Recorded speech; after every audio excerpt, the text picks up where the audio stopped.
Kõik on ootusärevuses, silmad säravad, tõuseme püsti koos, alustame nii nagu kohane palvest ja siis läheme otse ülistusse.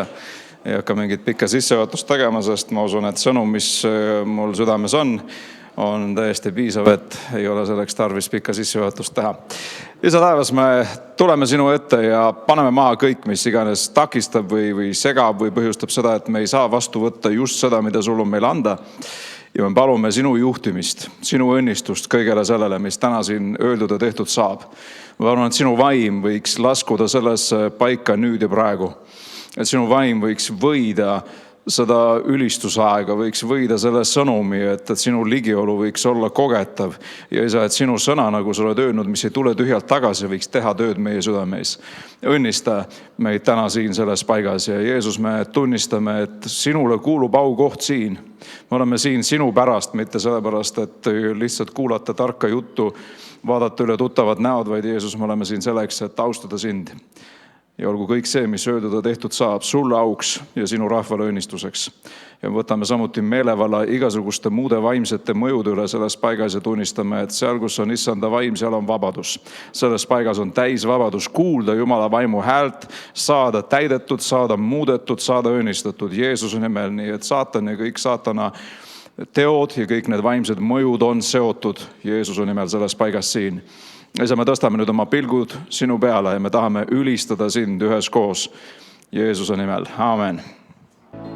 Siit su kätte pead, mind hoia langemast. Kõik soovin veel kord hüljata ja kuulda, et su sõber ma igatsus vaid sa, mitte keegi muu ei asendada sind või ma. Mu haavad täidad armuga, aita leida teed sinu juurde veel.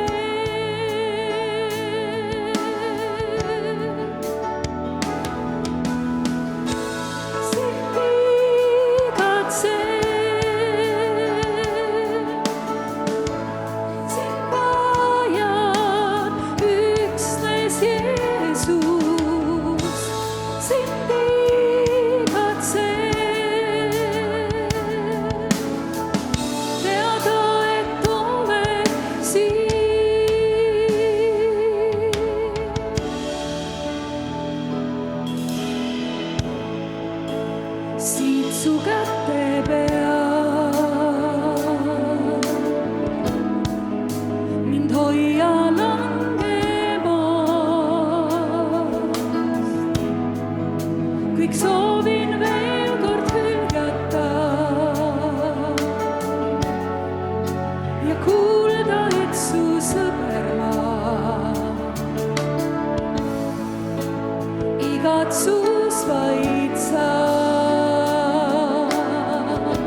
armsad on mägede peal, sõnumi tooja sammud, ta kuulutab rahu, toob sõnumeid häid.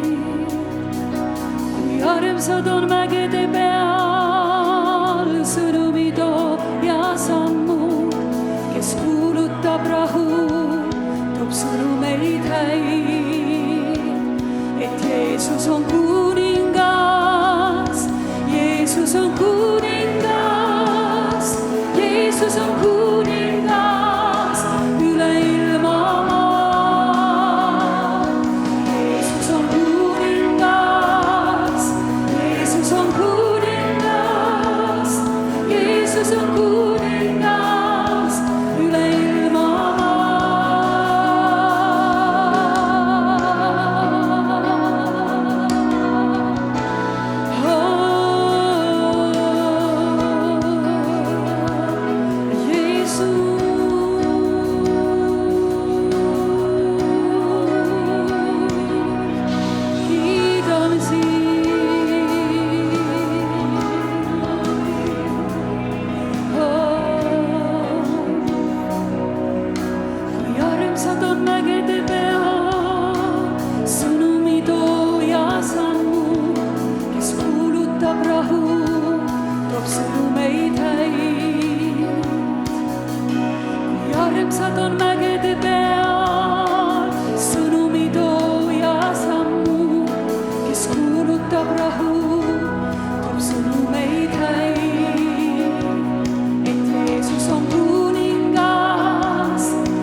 sa päike sees, sinu ligi olus vaid.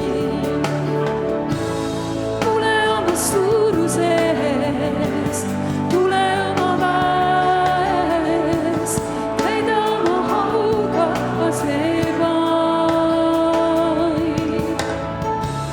Tule oma hiilguses, et su aum näes, issand sind ei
kõige kõrgem nimi selles paigas. Ja sinu nimes, Jeesus, nõtkuvad kõik põlved, kõik keeled tunnistavad, et sina oled Issand. Palume, et nüüd selle aasta lõpu sõna võiks olla sinu käest. Sa võiksid mõelda läbi mu mõtete ja rääkida läbi minu huulte just seda, mida on tarvis. Ja palun, et selles võiks olla võimalikult palju jumalikku ja võimalikult vähe inimlikku. Anna meile tarkuse ja ilmutuse vaimu sinu tundmises, nii nagu Paulus palub. Valgusta meie südame silmad, et me näeksime, milline on see lootus, milleks sa oled meid kutsunud. Üksikult ja terve kogudusena. Et me näeksime, milline on issand sinu pärandi suurus, mis kuulub sinu lastele. Me võiksime mõista seda väge, mis meie sees ja meie kaudu tegutseb. Me võiksime mõista su armastuse pikkust, laiust, kõrgust ja sügavust ja juurduda sellesse. Tee meid tugevaks seespidis inimese poolest oma vaimu läbi. Anna teada, mis on peaasi, et me oleksime puhtad ja laitmatud Kristuse päeval täis õigsuse vilju sinu austuseks ja kiituseks. Aamen. Võtame istet. Suur tänu meie ülistusjuhtidele. See on suurepärane asi, kui koguduses on selline ülistus. Ma ei tea, kui paljud teist erinevates kohtades käinud on. Mina käin päris palju siin ja seal ja näen seda, et ikkagi enamikel kogudustel üle terve Eestimaa sellist eesõigust ei ole.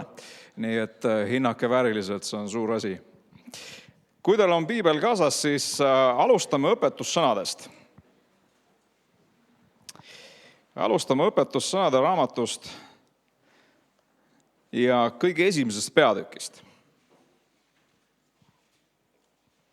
Ja see on alates salmist 1-4 see lõik, mida ma tahaksin lugeda. Saalomoni, Taaveti poja, Iisraeli kuninga õpetussõnad. Ja nüüd pange tähele, miks need on antud siis. Tarkuse ja õpetuse tundmaõppimiseks. Mõistlike sõnade mõistmiseks, et võtta õpetust targaks käitumiseks, õigluseks ja õiguseks ning õigeks eluviisiks, et anda kogenematuile oidu, noortele teadmisi ja otsustusvõimet. Sellest viimasest mina täna tahaksin rääkida. Vaatame teise peatükki, ka see sama õpetussõnade raamat, teine peatükk. Ja vaatame salmist 11 ja 12. Otsustusvõime valvab su üle. Arukus kaitseb sind, päästes sind kurjalt teelt, meeste käest, kes räägivad pööraselt. 11 salm ütleb nii, et otsustusvõime valvab su üle, kaitseb sind, hoiab kurjadelt teedelt. Ja kolmandaks on kolmas peatükk, see sama raamat, õpetussõnade raamat. Kolmas peatükk ja salm on 21. 3.21. Mu poeg, ära kaota neid silmist, säilita arukus ja otsustusvõime. Siis on need su hingele eluks ja kaela ümber kaunistuseks. Siis sa võid käia oma teed julgesti, su jalg ei tarvitse komistada. Kui sa heidad puhkama, siis pole sul vaja karta, vaid sa saad magada ja su uni on magus. Tahaks täna rääkida sellisest teemast nagu otsustusvõime. Ja ma ei ole seda niimoodi puusalt tulistades valinud, ma ei ole sellest mitte kunagi varem sellisel kombel jutustanud, aga ma usun, et see on midagi sellist, mida Jumal tahab anda meile järgmiseks aastaks. Seepärast, et tänapäeva ühiskonnas mina näen seda, et meil valitseb selline krooniline otsustusvõimetus. Ma ei tea, vaatame, kuidas läheb, oleme paindlikud, teate, kõik need sellised klišeed, need on kõik sellised ettekäänded ja vabandused, et mitte võtta vastutust, mitte otsustada, mitte vastutada. Aga Jumal on meie ette pannud uued valikud ja me peame olema võimelised valikuid tegema, otsuseid langetama ja nende eest vastutama. Sellepärast ma usun, see sõna mul südames on. Ma usun, et see on seotud uute võimalustega uuel algaval aastal. Nii et pange oma antenn selles mõttes välja, et mida see praktikas sinu jaoks tähendab. Mina räägin sellise, üldise raamistiku ära, see, mis moodi kellegi elus konkreetselt see rakendub. See on nüüd igaühe kodune töö. Eks, ja nii laisk ei saa üks inimese loom olla, et ta ütleb, et anna mulle kõik. Et mina ei tee mitte midagi, et sina ütle, mis on see teema ja kuidas see rakendub ja nii edasi. Meie elu mõjutavad päris paljud erinevad faktorid. Eks see on selline asi, nagu ma ei hakka keerulisi võõrsõnu ja termineid kasutama, ütleme siis eesti keeli. Jumalik ettemääratus on midagi sellist, mis on sinu jaoks taevases stsenaariumis kirja pandud, eks, ja sinu ja minu ülesanne on see avastada, selle järgi elada ja selle põhjal tehakse ühel päeval siis meie elu kokkuvõte. Kui stopper läheb kinni, siis see tulemus, mis läheb arvesse, seda võrreldakse sellega, mis algselt oli sinu ja minu jaoks kirja pandud. Jumal on midagi sinu ja minu jaoks ette määranud, nii nagu psalmist ütleb seda, psalm 139, et kõik meie elupäevad on kirjutatud tema raamatusse ja seal kindlasti ei peeta silmas seda, et kirja on pandud mingi päevade arv.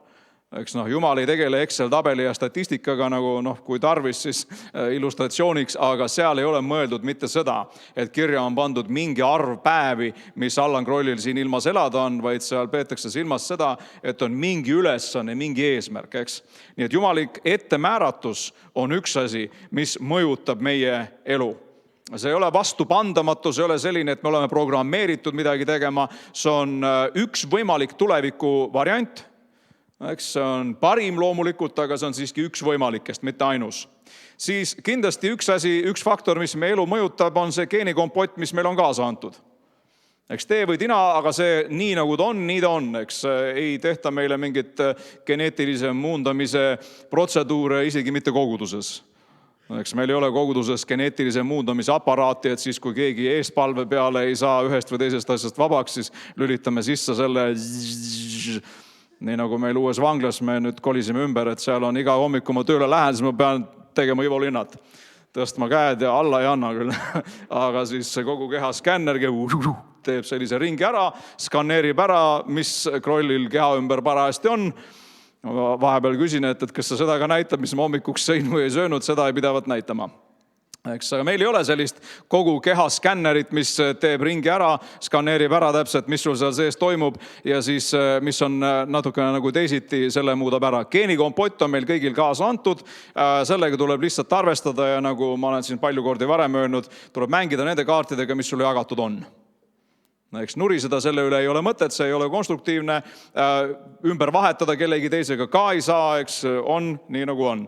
Järgmine, mis meid mõjutab, on loomulikult keskkond, see tähendab teised inimesed, see ühiskond, kus me elame. Eks, aga ma ei taha taandada kõiki neid asju, millest ma täna räägin sellele, seepärast, et see on just täpselt see, mida suur osa inimestest teevad. Et ma olen selline sellepärast, et süüdi on raske lapsepõlv, alahindamata seda absoluutselt, see oli halb ja see oli vale tõenäoliselt, kui see sind siiamaani mõjutab.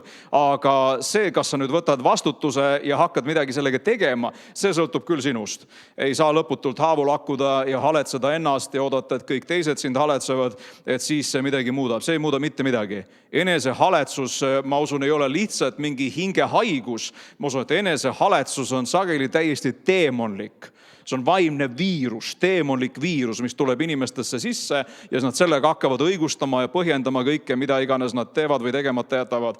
Ja ütlevad, et no näed, mul lihtsalt raske lapsepõlv. Eks, tere tulemast klubisse, mul ka, aga ma ei halise selle üle enam ammu.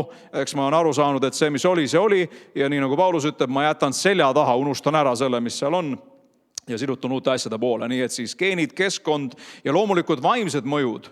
Eks ma räägin siin praegu mitte ainult jumalikest, vaid ka teemonlikest mõjudest. Ka need mõjutavad meid. Eks mõned inimesed ei saagi aru, et tegelikult nad on pideva nagu surve all, nad on sellega harjunud, tead nagu inimene mingisuguses läppunud õhuga ruumis. Et lõpuks ta enam haisu ei tunne, sest et ta on nagu kohanenud sellega. Ja siis mingil hetkel, kui satub värske õhu kätte või keegi värske õhu käest satub sinna, siis saab alles aru, et kuule, et see on ju õudne. Aga inimene kohaneb, see on see nagu konna keetmise mehhanism, et annad aga temperatuuri juurde ja konn muudku kohaneb ja kohaneb ja kohaneb, kuni lõpuks on saanud sellest konnasupp. Eks üks asi, mida kindlasti täna ma usun, et Jumal tahab ka meile öelda, et ära ole konn, keda keedetakse, ära kohane nende asjadega, mida saab muuta. Anonüümsetel alkohoolikutel on selline hea palve, et Jumal anna meile tarkust muuta neid asju, mida saab muuta. Eks, ja leppida nende asjadega, millega tuleb leppida ja tarkust, et teha neil vahet. Mõnikord me püüame muuta seda, millega peaks leppima, lepime sellega, mida peaks muutma ja vahet nagu ei suuda absoluutselt teha, et mis on mis või kus on kus. Eks. Kõige rohkem aga nendest faktoritest, mida ma siin praegu mainisin, kõige rohkem vaieldamatult mõjutab sinu ja minu elu meie enda tehtud otsused ja valikud. See on see, mida 5. Moosese 30:19 ütleb nii võib öelda lausa robustselt, kus Jumal ütleb, et ma panen sinu ette elu, surma, õnnistuse, needuse, sina vali elu. Laias laastus sinu ja minu elu, meie tulevik ja meie igavik sõltub meie poolt tehtud otsustest ja valikutest. Aga selleks, et need mõjud võiksid olla positiivsed, on tarvis teha mida? On tarvis inimesel omandada võime teha otsuseid. Ja täpselt sellepärast ma sellest täna rääkida tahaksingi. Otsustusvõimest. Harilikud asjad hakkavad umbes sellisel moel Jumala riigis tööle. Et kõige esimene asi, mida sa vajad, on info, eks? Hoosea raamatus öeldakse, et minu rahvas läheb hukka, sest neil ei ole kontakte, tutvusi kõrgetes kohtades. Ei, täpselt nii nagu Tiiu ütleb, teadmisi, tarkust. Inimene ei saa uskuda seda, millest ta ei ole teadlik. Kui Jumal on mingi tõotuse minu jaoks valmis pannud, aga minul on sellest täiesti mingi, kas pole üldse arusaamist või mingi hägune arusaamine, siis ma ei saa sellest kinni haarata, eks? Info kõigepealt, see ütleme vaimses kontekstis, see tähendab Jumala tõotust. Järgmiseks, mis tekib? Tekib soov. Võib-olla see algab õhkõrnast unistusest, igatsusest ja siis tekib tahe. Ja see ei ole kusjuures vähetähtis asi, ma kohe jõuan selleni. Tahe saada kätte see, mis sinu jaoks on valmistatud. Miks Paulus ütleb, et ma unustan ära selle, mis on selja taga, sirutun sinna poole, mis on ees. Eks kui see, mis on ees, tuleks nii või teisiti automaatselt, siis sa ei pea millegi poole sirutuma. Tõttu, et ma sirutun selle taevase kutsumise võidu hinna poole, sest ma tahan kätte saada seda, mille pärast Kristus mind on kätte saanud. Ehk siis see, milleks mind on loodud, milleks mind on valmistatud, selle ma tahan kätte saada. Nii et unistus, igatsus, tahe ehk soov. Järgmiseks tuleb otsus. Info, soov, otsus. Mõni on võib-olla alles selle infofaasis, et sa alles avastad neid Jumala tõotusi. Neid on piiblist loetud kokku nii erinev arv kordi, et ausalt öeldes mina isegi ei oska täpselt öelda. Neid on siin küll 5000, küll 30 000. Ma olen erinevaid arvusid siit ja sealt lugenud. Ilmselt taandub sellele, kes mida tõotuseks peab. Aga fakt on see, et piiblis on neid tuhandeid. Ja ma usun, et piibel ei sisalda kõiki tõotusi sinu ja minu jaoks, sellepärast et on sellised asjad, mida Jumal võib meile öelda ka individuaalselt. Konkreetselt sulle. Võib-olla see loomulikult see on kooskõlas piibli üldise sellise raamistikuga, aga seal ei ole konkreetselt öeldud, et Allan Kroll peab töötama Tallinna vanglas, eks ei leia mina sellist kohta. Aga ma leian need kohad küll, kus öeldakse, et minge kuulutage evangeeliumi kõigile loodule. Ma leian sellised kohad küll, kus öeldakse, et pidage meeles vange otse, kui ise oleksite kaasvangid. Eks ma leian selle, mida Jeesus ütleb, et ma olin vangis ja te tulite või ei tulnud mind vaatama, eks suur kategooria on seal olemas, individuaalselt ei ole kirjas, et Allan Kroll peaks olema üks nendest, kes seal käib, aga ma tean, et ma olen selle saanud Jumala käest, mitte lihtsalt välja mõelnud. Nii et siis info, soov, otsus, plaan. Mida ma nüüd siis teen? Kuidas vanasti öeldi? Tahtmine on taevariik, saamine on ise asi. Ja mitte vedamise asi. Ja mitte lihtsalt juhuslikkuse asi, aga ise asi selles mõttes küll, et kas on plaan, mingi asi, mida ma nüüd konkreetselt hakkan tegema. Ärge mõelge sellest, et nüüd Kroll püüab välja pressida uue aasta tõotusi kelleltki. Igaüks vastutab selle eest ise, kas ta annab tõotuse või mitte. Kui tõotus on antud, vaata siis selle koha pealt küll piibel ütleb, et pigem ära anna, kui see, et sa annad ja jätad tegemata, eks. Nii et kui mõnel nagu selle tänase jutluse rakendus näeb välja nii, et tuleb anda mõni uus aasta tõotus, siis tee seda, aga ei pea sa tegema kellegi teise ees ega kellegi teise pärast. Nii et siis plaan, mismoodi, mida ma nüüd saavutada tahan. Ja viimaseks selles reas on üks selline asi, mida paljud inimesed tänapäeval seostavad hoopis mingisuguse negatiivse kontekstiga, see on distsipliin. Masendab. See ei ole käsumeelsus, see ei ole sina pead või sina ei pea mitte. Distsipliin. Piibel võrdleb korduvalt kristlase elu selliste eluvaldkondadega või selliste tegevustega, mis nõuavad distsipliini. Näiteks põllumees. Põllumees ei ole boheemik. Lüpsta lehma või mitte lüpsta, selles on täna hommikul küsimus. Mitte lüpsta, magada tahan. Ei, kui ikka lehmad on, siis nad ei küsi, eks on tarvis ja kogu lugu. kas külvata põllule või mitte. No jah, sa võid külvamata jätta, aga siis pärast, kui lõikusaeg on, siis ei ole mitte midagi oodata. Ju siis nii oli issanda tahtmine. See on religioosne uinu-muinu jura, see ei kannata mitte mingit kriitikat, mitte kuskilt otsast. Eks, et kui miski asi on Jumala tahe, siis see kindlasti kukub meile automaatselt sülle. Loomulikult see nii ei ole, eks. Distsipliin tähendab seda, et sul on tehtud otsus, sul on plaan, kuidas seda rakendada ja distsipliin tähendab, et sa jääd selle asja juurde. Eks? Ja ma usun, et see on üks asi, mida Jumal tahab sellel algaval aastal meile uuesti meelde tuletada või selle jaoks meelde tuletada. Tal on head plaanid ja head kavatsused meie jaoks, aga meilt eeldab ta ka mõningaid asju. Usuelu on koostöö, on alati olnud ja jääb alati selliseks, koostöö Jumalaga. Ja see eeldab seda, et me oleme võimelised õigel ajal langetama õigeid otsuseid, nendest kinni pidama ja nende eest vastutama. Hip-hop ja halleluuja oleks sobiv reaktsioon sellele. Kas üldse on mingit vahet sellel, mida mina tahan või mida mina otsustan? No Jeesus ilmselgelt arvas, et on. Kuulake, Jeesus väga sageli küsib inimestelt, mida temalt tahetakse, mida sina minult tahad. No näiteks Markuse 10. peatükis küsib ta pimedat Bartimeoset. Pime Bartimeos on Jeeriku tee ääres, ta on ükskord juba oma võimaluse maha maganud, sest öeldakse, et Jeesus läks linna ja tuli linnast välja. Nii et ma vähemalt eeldan seda, et ta läks sama teed pidi. Läks linna, ühel hetkel Bartimeos kuuleb, et mingi kära ja müra ja mingisugused sebimised käivad, aga ta ei saa päris hästi aru, millega tegemist. Võib-olla siis keegi lõpuks talle ütleb, et Jeesus läks mööda. Mulle nii meeldib see koht, kus öeldakse ka selles tervendamise loos, et Jeesus Naatsaretane läheb mööda. Mis mõttes? See, kes kehastab kõike seda, mida mina vajan, tahan, ootan ja igatsen, läheb minust mööda lihtsalt. No kuidas siis nii?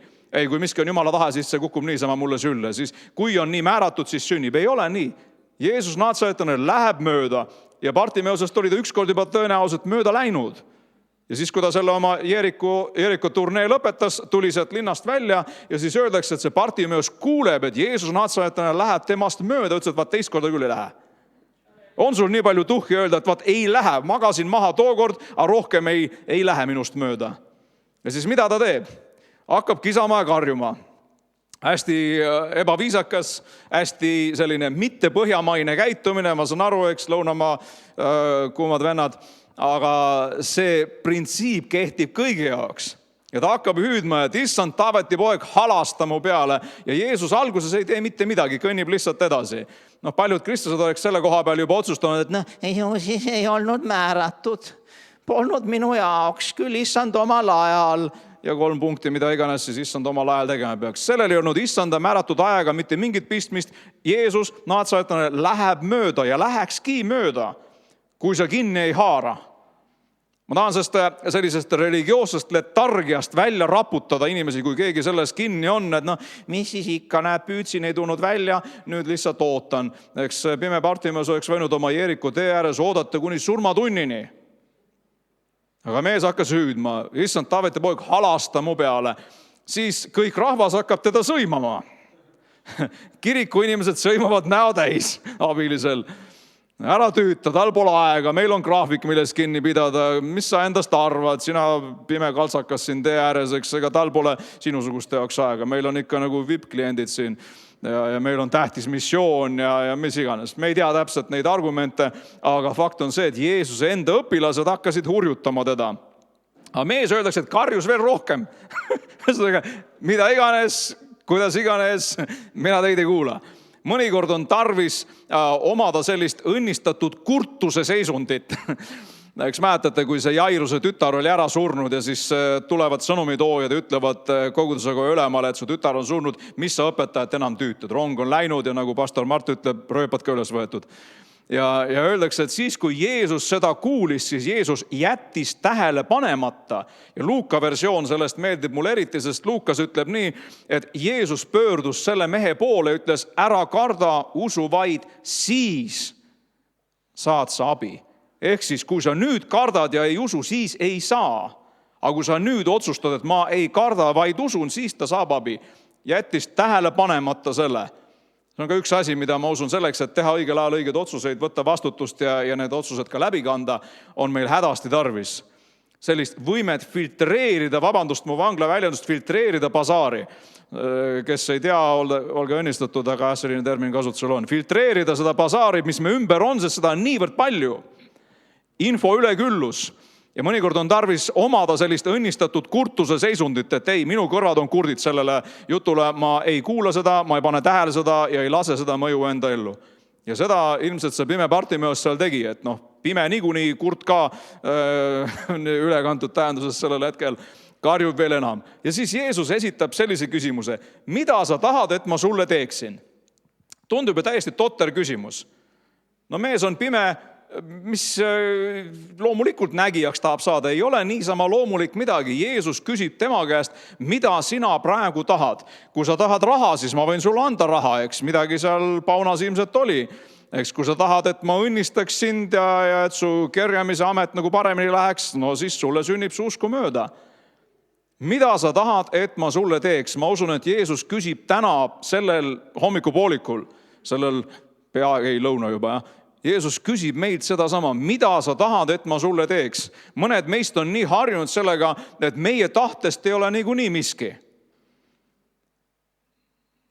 Üks riskigrupp, ma natuke studeerisin seda teemat, öeldakse, et üks riskigrupp inimestest, kes ei suuda otsuseid langetada, on inimesed, kellele on lapsest saadik öeldud, mida ja kuidas nad peaksid tegema.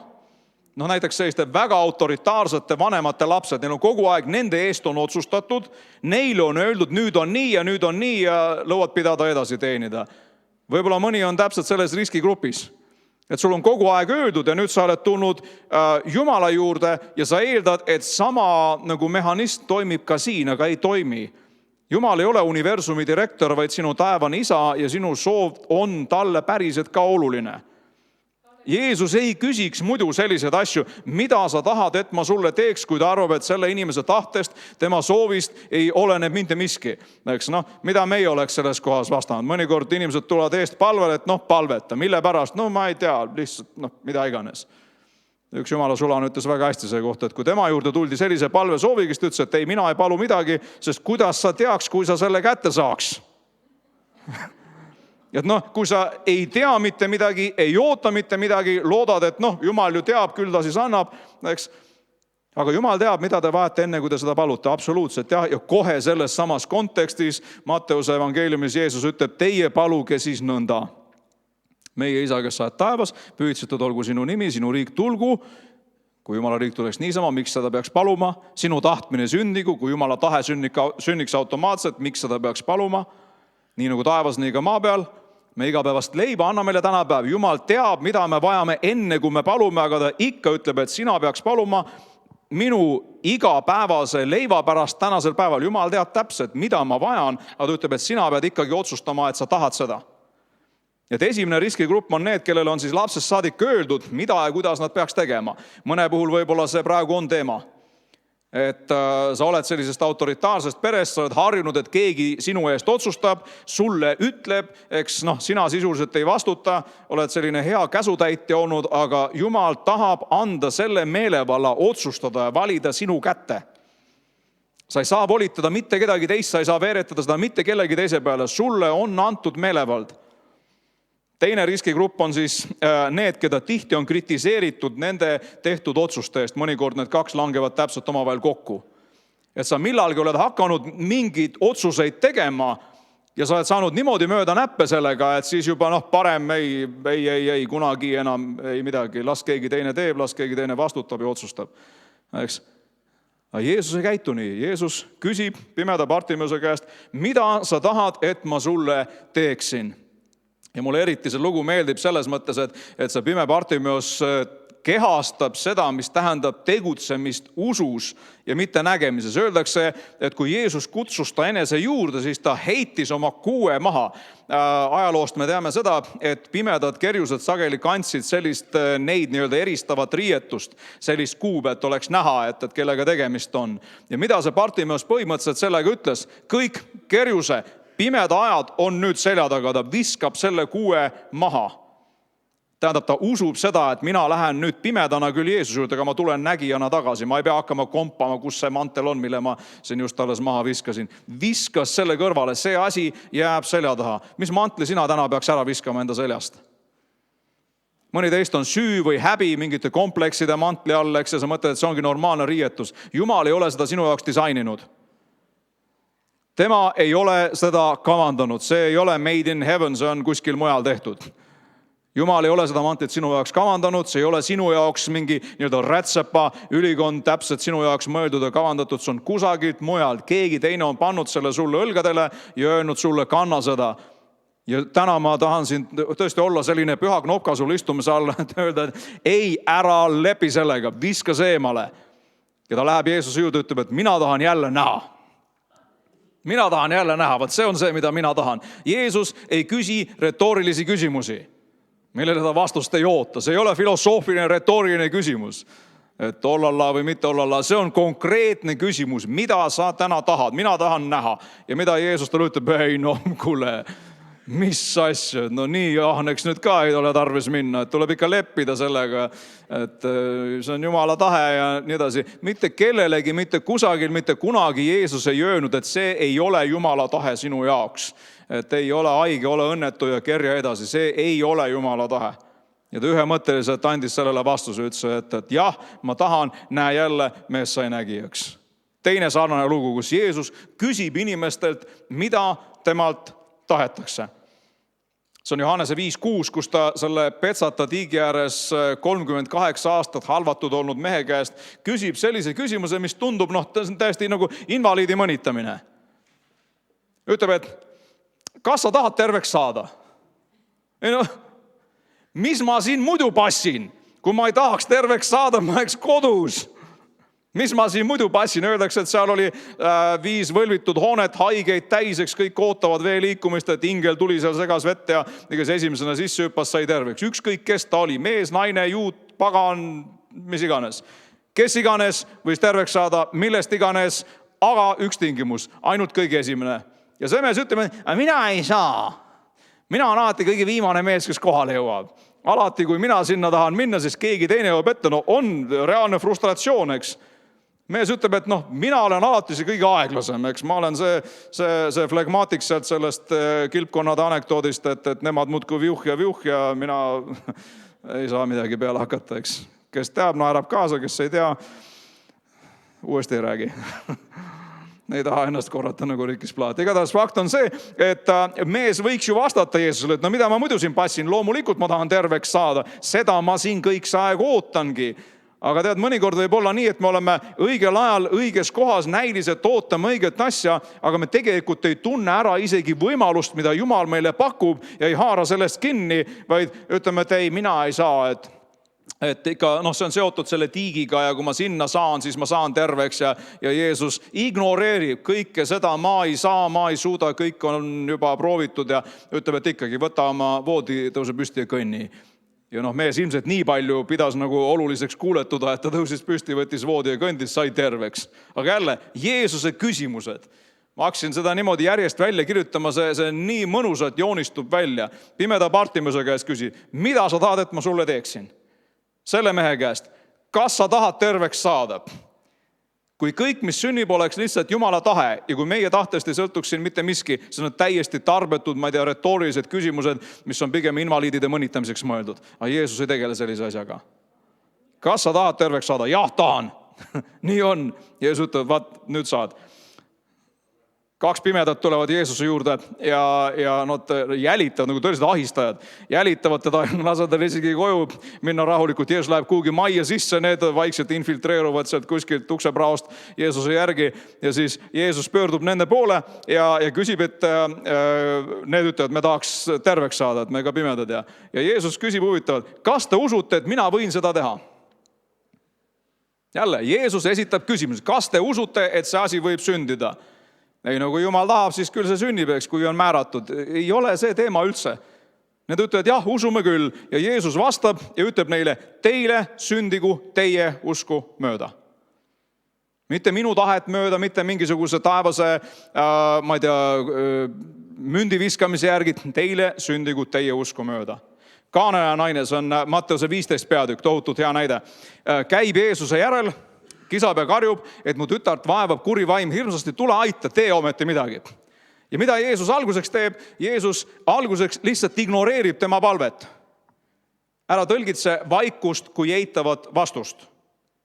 Et sa oled palunud, vastust ei ole tulnud, tähendab Jumal ei taha. Kui see naine oleks niimoodi käitunud, siis ta oleks tõenäoliselt tõlgitsenud seda vaikust kui eitavat vastust. No näed, palusin, Jeesus ei vastanud, ju siis ei ole minu jaoks. Aga ta kisab ja karjub veel. See on üks selline ühine omadus nendel, kes Jeesuse teenistuses said oma imed kätte, et neil oli seda selgroogu haarata kinni ja mitte lasta lahti. Mitte sellist religioosset vagatsevat retoorikat, et mis nüüd mina ja kui keegi tahab, siis võib ju mu eest palvetada ja kui Jumal tahab, siis ta võib ju ka vastata. Eks? Sellised inimesed reeglina ei saa. On mõned erandid, kus Jumal ignoreerib seda, aga reegel on see, sulle sünnib sinu usku mööda. Kaanaja naine siis kisab ja karjub, Jeesus alguses ei vasta, siis ütleb, et see pole tegelikult sinu jaoks. Ei ole ilus võtta laste leib ja heita koerukest ette. No ikka ennekuulmatu. Abivajajad sõimab koeraks. Kuhu see kõlbab? Küll ta mõnitab invaliide ja nüüd ta mõnitab inimest, kes tuleb nagu siira sooviga. Mida Jeesus tegi? Kindlasti ta ei mõnitanud. Aga ta paneb proovile, kas see päriselt on see, mida sa tahad? Või on see lihtsalt mingisugune jutt, et võiks nagu mõnikord me palvetame, ma usun, et me kõik oleme seda teinud, et me palvetame umbes nii, nagu tulistaks varest põõsas mingi pumppüssiga, et loodame, et sai miski või keski kuskil pihta ka. Palve ei peaks olema selline, see peaks olema snaiprilask. Sa tead, mis on sihikul, sa tead, kuidas vajutada ja sa tead, mille pihta sa lased, aga mitte selline, et vaatame, kui tuleb, siis tuleb. Ta paneb selle naise otsustusvõime proovile. Ütleb, et ei ole ilus võtta laste leib ja heita see koerukest, et põhimõtteliselt see ei ole sinu jaoks, sa ei ole juut, see ei kuulu lepingu järgselt sulle ja naine on selline kaval, aga järeleandmatu, ütleb, et koer või mitte koer saab ka laua all kõhu täis, ikkagi tahan, ikkagi anna, ma haaran sellest kinni, on minu jaoks või ei ole minu jaoks ja mida Jeesus teeb selle peale, ütleb, et naine, su usk on suur. On mõned asjad, mis Jeesust hämmastasid ja üllatasid. Mõnikord üllatas teda omaenda jüngrite selline tönts uskmatus. Kui kaua ma pean teiega kannatama? Kaua võib? Ja see ei ole mitte saate nimetus, et siin kontekstis see on Jeesuse hämmastus, üllatus, et kaua võib? No mis asja, ikka ei saa aru asjast. Ja siin me näeme, et Jeesust hämmastas ja üllatas selle naise usk. Täpselt nii nagu selle Kapernauma tsentuuria usk. Jeesus ütleb, et ma pole sellist usku veel kunagi Iisraeliski näinud.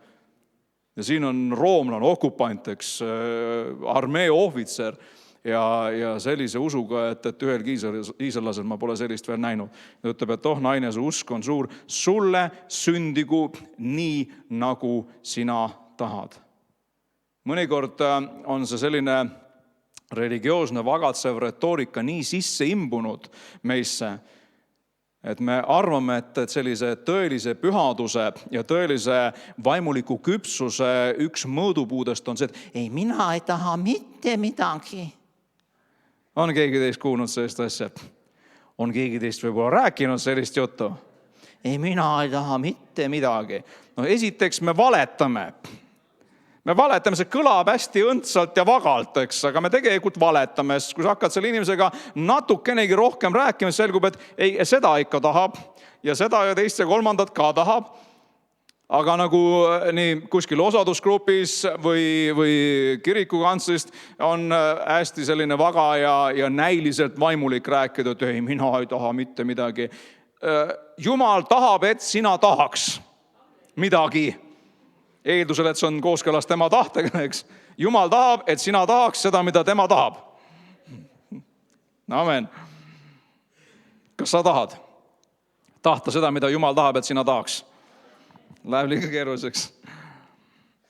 Johannese 6. peatükis Jeesus on päris karmi sõnumi rääkinud inimestele, öelnud, et te peate sööma mu liha ja jooma mu verd ja öeldakse, et paljud inimesed selle peale tema enda jüngrid kusjuures, mitte lihtsalt mingid kaasajooksikud. Tema enda jüngrid ütlevad, et see kõne on kõva, kes seda võib kuulda.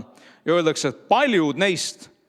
Ja kujuta ette, Jeesus vihastas oma jutuga välja terve hulga oma enda jüngreid. ja ei säästnud neid matsusid nagu absoluutselt. Vihastas nad välja, rääkides karmimat juttu, kui nemad oleks tahtnud alla neelata. Ja siis öeldakse nii, et suur hulk jüngreid läks ära tema juurest. Jeesus ei jooksnud järgi neile, ei öelnud, et hullud päevad, allahindlus, poole hinnaga saab nüüd. Ei, ta pöördub oma jüngrite poole ja esitab neile küsimuse. Ja veel kord, see ei ole retooriline küsimus. See on konkreetne, selge küsimus. Küsib oma jüngritelt, kas ka teie tahate ära minna? No näib nagu Jeesus tahaks vabaneda mõningatest jüngritest. Ta mitte ei püüa teha nägu, et seda ei juhtunud. Ta ei oota, et jüngrid teda lohutaks. Sind vaesekest, näed, küll on kurb, et suur osa järgijaid ära läks. Sina tulid päästma, otsima ja päästma ja näed, nüüd inimesed lasevad jalga sinu eest. Eks päästehelikopter lendas välja ja abivajajad põgenevad keldrisse peitu ja sinna ka jäävad ja upuvad, eks. Vastupidi, Jeesus selle asemel, et haletseda ennast, korrigeerida oma sõnumit kuidagi, eks mingid teravamad nurgad ära lihvida seal, pöördub oma jüngrite poole ja küsib, kas te tahate ka ära minna, poisid? Võimalus on olemas, kedagi vägisi kinni ei hoita. Jumal ei tegele sellega, ta ei pane kedagi meist käeraudadega radiaatori külge oma nii-öelda taevase kodu kuskile tuppa, et siin sa oled ja siia sa jääd. Ta on andnud vaba tahte ja see vaba tahe säilib ka pärast seda, kui sa oled oma otsuse teinud Jeesuse kasuks. Seda ei võeta ära. See vaba tahe on endiselt olemas. Jah, ma saan aru, vaba tahe on alati millestki mõjutatud ja kõik muud. Täna ei ole aega sellest rääkida. Aga fakt on see, et Jeesus esitab jüngritele küsimuse. Otsustage nüüd ära, poisid, mis te tahate? Kas te tahate jääda, mis eeldab seda, et see sarnane sõnum, mille pärast need mehed ära jooksid, sarnaseid tuleb veel. Ja tuleb võib-olla veel karmimaid sõnumeid. Aga mida te tahate ja mida Peetrus vastab, võtab kokku ilmselt kõigi jüngrite ühise seisukoha, sest paigale nad jäideks. Ütleb nii, et kuhu me läheksime? Ma ei tea, ma Liselliga arutanud seda palju, et minu mõistus toimib kuidagi sellise alternatiivide meetodile, et kui ma mingi valiku ees seisan, siis ma alati kaalun, et kui ma teen selle valiku, valin selle tee, mis on alternatiiv, kui ma selle tee valiksin, mida ma siis sellega saaksin. Ja Peetrus teeb samamoodi, ütleb, et meil puudub alternatiiv, tähendab, minna saaks, absoluutselt. Eks vaba maa, minna saaks, teha mis iganes muid asju, püüda kala ja ma kunagi jutlustasin sellest, mismoodi oleks võinud välja näha jüngrite elu, kui nad ei oleks uuesti Jeesusega kokku saanud. Peetrus oleks läinud kalale ja Matteus oleks hakanud maksukogujaks võib-olla uuesti, eks, uuendanud oma litsentsi ja saanud edasi jätkata samal ametil, eks. Ja siis nad saavad kokku seal kuskil 10 aasta pärast, teate nagu raamatu pealkiri 10 aastat hiljem ja 20 aastat hiljem ja jüngrid 20 aastat hiljem, habetunud kõhukad vennad istuvad koos ja räägivad, et olid ajad. Mäletad sa, Pets, kuidas me Jeesusega käisime, haiged said terveks, olid ajad. Ja see oleks kusjuures täiesti võimalik olnud, aga need mehed ütlesid, et meie ei kavatse olla sellised unistajad, kes räägivad sellest, mis kunagi oli ja küll olid vahvad ajad ja küll oli taevas sinine ja rohi rohelisem ja mehed tugevamad ja naised ilusamad. Nad ütlevad, et ei, kuhu meil oleks minna? Puudub mingi normaalne, tõsiselt võetav alternatiiv. Sinul on igavese elu sõnad, et isegi siis, kui see sõna oli karm, siis ta ütleb, et see on igavese elu sõna ja selle juurde me jääme. Aga Jeesus esitab sellise küsimuse, millele ma usun, et meie peame täpselt samamoodi vastama. Tahad jääda või tahad minna? See kõlab hästi karmilt, selles mõttes, et me eeldaks, et kui ma ütlen ei, siis ma tegelikult sulgudesse panen mõtle, veena mind veel, moosi mind natuke.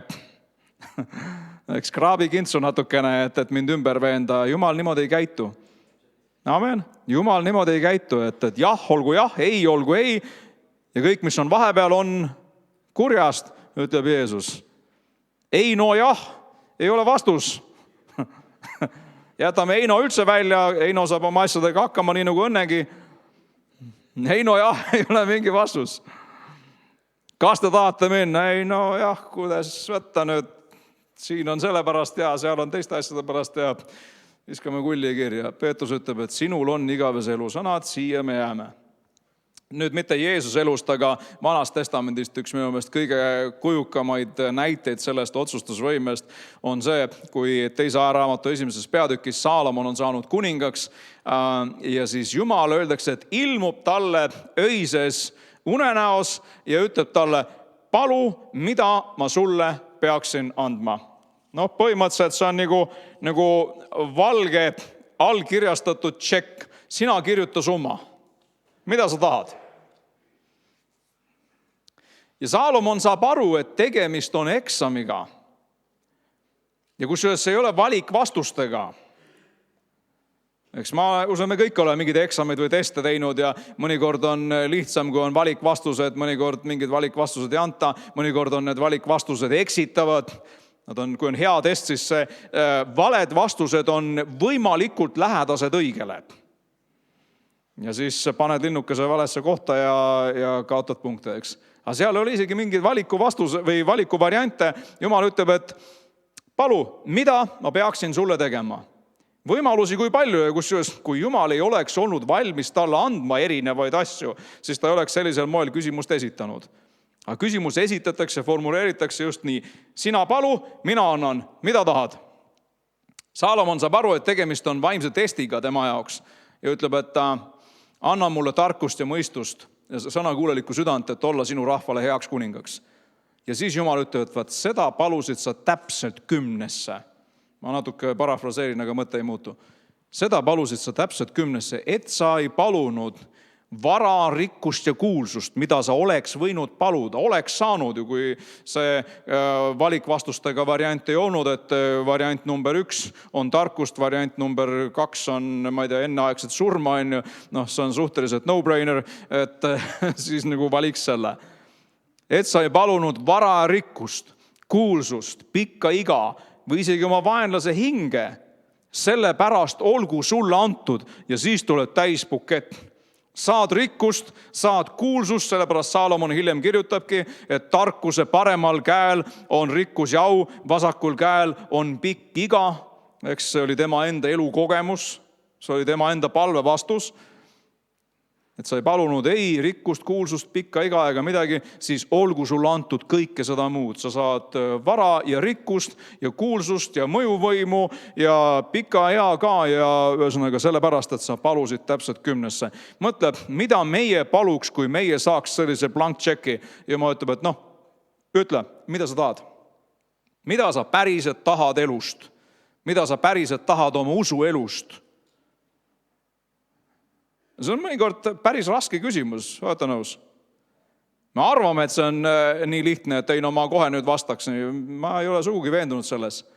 Tegelikult on tõsine küsimus ja Jumal esitab, ma täiesti kindlalt, ma võin seda küll väita, et see sõna ei ole puusalt tulistatud mul, ma ütlen, ma ei ole sellest kunagi varem ütlustanud, eks? Ja ma tean, et see on seotud mingite uute võimalustega uuel aastal ja Jumal tahab selle läbi skaneerida läbi meie südant. Mida sa paluksid, kui ressursid ei oleks takistuseks, kui sa saaksid seda? Ja kusjuures Saalomon oleks võinud paluda rikkust ja saada rikkust, aga mida sa selle rikkusega teed, kui tarkust ei ole, laristad tõenäoliselt kõik ära ja siis on nagu see miljonäride näited, et lotovõiduga sai miljonäriks ja aasta-paar hiljem oli veel hullemas seisus kui enne. Täiesti reaalne võimalus. Näiteid maa ja ilm, eks. Jeesus pani väga tihti inimesed valiku ette. Näiteks tulevad jüngrid tahavad, või potentsiaalsed jüngrid tahavad, et ta neid vastu võtaks. Ja mida Jeesus ei tee, ta ei tee reklaamikampaaniat, nii nagu meil oleks valimised tulemas. Kõik reklaamivad seda, et küll siin mis iganes õiglane riik kõigile ja mingid muud toredad loosungid, eks. Ma saan aru, et suurem osa meist ei võta neid ammu enam tõsiselt. Eks see on nagu tapeet tänava peal, et aeg-ajalt ilmub ja lubatakse seda, mida eeldatakse, et rahvas kuulda tahab ja siis lähevad nii nagu ikka. Eks. Aga Jeesus ei tee kampaaniat, ta ei reklaami ennast, ei jaga visiitkaarte, et tulge järgige mind ja hakake mu teenistust toetama, et kui te tunnete juhtimist toetada rahaliselt minu teenistust, siin on ümbrik, pange sinna raha, saatke teele. Tulevad jüngrid, või need, kes tahavad saada jüngriteks ja Jeesus esitab mõnikord neile päris karmid tingimused, ütlevad nii, et üks vend ütleb, et lase mul matta oma isa ja ema ja siis ma tulen ja järgin. Jeesus täiesti ilma igasuguse delikaatsuseta, ilma igasuguse peene tundelisuseta ütleb, et lase surnutel oma surnud matta, sina tule ja järgi mind. Jube ju. Kohutav, selles mõttes mees tahab täita, ma usun, enda arvates mitte lihtsalt mingit oma sotsiaalset kohust, vaid ka Jumala seadust, et vanemaid peab austama ja nii edasi. Ja Jeesus ütleb, et nüüd sinu valik on selline, et kui praegu ei vali, siis rong läheb ära ja rööpad võetakse üles. Üks vend tuleb tema juurde, ütleb, et issand, ma tahan sind järgida kõikjal, kuhu sa lähed. Mida Jeesus vastab? Hurraa, küll on vahva. Lähme koos, sind ootab ees õnnistatud elu. Kõik mured kaavad nii nagu Arabella filmis nagu tinatuhka. Jeesus ütleb sellele vennale, et tead, meil seis selline, et me oleme täna öösel puu all. Eks meie aadress täna öösel on puu 1, oks 2. Sellepärast, et nad arvestasid, et Samaaria küla pidi neid vastu võtma ja võõrustama. Aga siis, kui nad said aru, et Jeesus on juut ja teel Jeruusalemma poole, siis nad ütlesid, et natsionalistlikest kaalutlustest lähtudes, et ei mingisugune juudiniru siin meie juures küll ei ööbi. Vaata ise, kuidas saad, maga või puu all. Ja siis Jeesus ütleb need tuntud sõnad, et rebastel on urud ja taevalindudel on pesad, aga inimese pojal pole, kuhu ta oma pea saaks panna. Sellest on arendatud välja kõiksugu jaburaid doktriine, et Jeesus oli kodutu asotsiaal ja tal polnud oma maja ja see on absurd. Korduvad Markuse evangeeliumis näiteks minu mäletamist mööda vähemalt 3 korda öeldakse, et Jeesul oli oma kodu, kutsus jüngrid enda juurde. Mäletate, kui need Risti ja Johannese jüngrid tulevad, rabi, kus sa asud? Kus sa elad? Jeesus ei öelnud neile filosoofilisel, retoorilisel toonil, et rebastel on urud ja taevalindudel on pesad. Aga mina olen kodutu, minu aadress on oks, puu 1, oks 2. Ja Jeesus ütleb, et tulge vaadake ja kutsus külla vennad endale. Ja vennad olid seal kuni õhtuni ja nii edasi. Ja ilmselt oli normaalne koht, kus sai ööbida. Aga see hetk, kuna ta oli rändjutlustaja ja oli arvestanud külalislahkusega ja pidi pettuma. Mul on ka kunagi nii juhtunud. Me läksime Kihnu saarele evangeliseerima mingi aasta 94-5 äkki kuskil sellises ajavahemikus see oli. Ja meid oli lubatud vastu võtta. Aga siis selgus, et see, kes lubas kellegi teise eest. Ja kellegi teise eluaset. Ja siis, kui me sinna kohale jõudsime, ennast hakkasime sisse seadma, siis tuli peremees kohale, ütles, kes te sellised olete ja mis te siit tahate. Eks tõmmake utub. Hit the road, Jack, and don't you come back. Ja täpselt nii meil oli. Kuidagi moodi meil ikka mingisugune elamine seal sebita, aga see on üsna ebameeldiv tunne, et kui sa lähed, sa oled arvestanud kellegi külalislahkusega ja siis peremees tuleb kohale ja ütleb, et mina teid küll ei kutsunud ja siin te küll ei ole. Hakake astuma, eks. Ja Jeesus paneb selle potentsiaalse jüngri kandidaadi valiku ette, et tee otsus nüüd. Et mõnikord minu järgmine võid tähendada sellised asju, oled sa valmis sellist hinda maksma. Ja see mees, ma ei tea, oli ta või ei olnud, meile täpselt ei öelda, aga terve hulk inimesi, kelle Jeesus sellise valiku ette pani, ei olnud valmis seda maksma. Et Jeesus seadis sageli inimesed valiku ette. Ütleb, et on ees 2 teed. Üks, mis viib igavesse ellu, teine, mis viib hukatusse. On 2 väravat. Tagavara väljapääs puudub. Eks seal ei ole mingisuguste kaasaegsete turvanõuetega või mingid tuletõrje eeskirjadega arvestatud, et on ainult 1 tee, mis viib igavesse ellu ja ainult 1 värav, mille kaudu sinna sisse saab. Räägib sellest, et mõned inimesed armastavad pimedust, et sa pead valima, et kas sa armastad pimedust või tahad käia valguses. Võib igasuguseid teooriaid veeretada ja uinutada selle üle, et ei, see pole minu jaoks, võib-olla veel, ma kaalun seda. Jeesus ütleb väga huvitavalt selle kohta, et paljud inimesed ei taha tulla valguse juurde sellepärast, et nad armastavad pimedust. Oleks siis vähemalt aus ja ütleks, et ei, mulle meeldib elada seakombel. Kärs poris ja see on elu. Eks, aga selle asemel hakatakse rääkima, siga hakkab rääkima oma mingisugust filosoofiat, et ei, et mul pole selle valgusega, mul pole veel seda tunnetust tekkinud või mida iganes veel. Niimoodi. Nüüd, et mitte juttu liiga pikaks venitada, ma natuke tahaks rääkida sellest, mis takistab otsustusvõime arenemist ja mida sellega peale hakata. Üks kõige levinumaid asju reeglina otsustusvõimetuse juures on see, et inimesel on hirm teha valesid otsuseid. Kartus. Seepärast, et otsus automaatselt toob kaasa vastutuse. Valid teo, valid tagajärje, ütles üks telepsühholoog Dr. Phil kunagi ja hästi ütles. Valid teo, valid tagajärje. Ei ole sellist varianti olemas, et teo valin, tagajärge ei vali.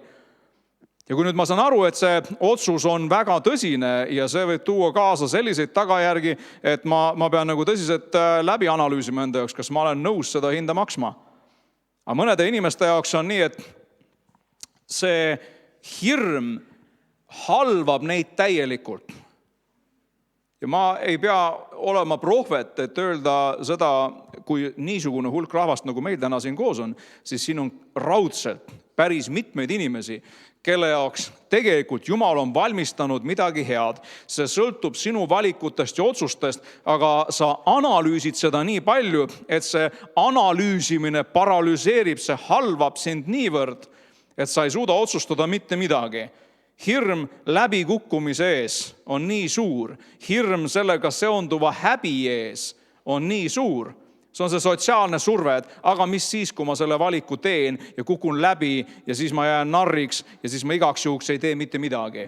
Tegelikult siis on kõige hullem valik tehtud juba, sest kui sa otsustad mitte otsustada, siis sa oled sellega juba oma otsuse teinud. No ütle seda veel kord, kui sa otsustad mitte otsustada, siis sa oled otsuse juba sellega teinud.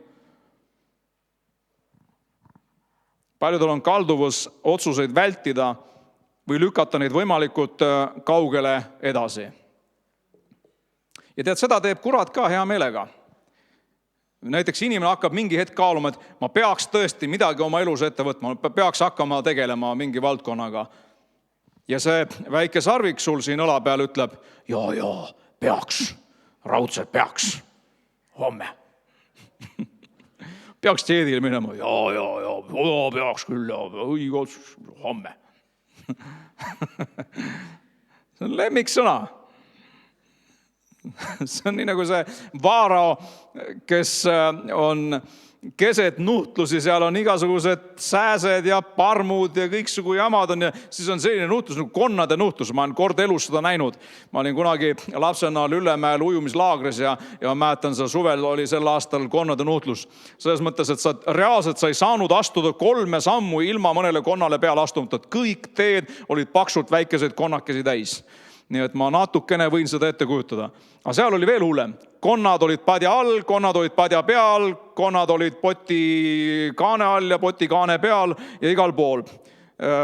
Vaarao oma enda magamistoas, konnad krooksuvad, eks. Ja siis Mooses tuleb ja küsib Vaarao käest, et Vaarao, millal sa tahad, et ma paluks, et need konnad sult ära võetakse? Vaarao ütleb, kuuldsed saad, homme. Veel üks söö nende konnadega. Homme tegelema asjaga. Ma mõtlen, kui mina oleks keset sellist konnade nuhtlus, mõtlen, nüüd, üleeile juba.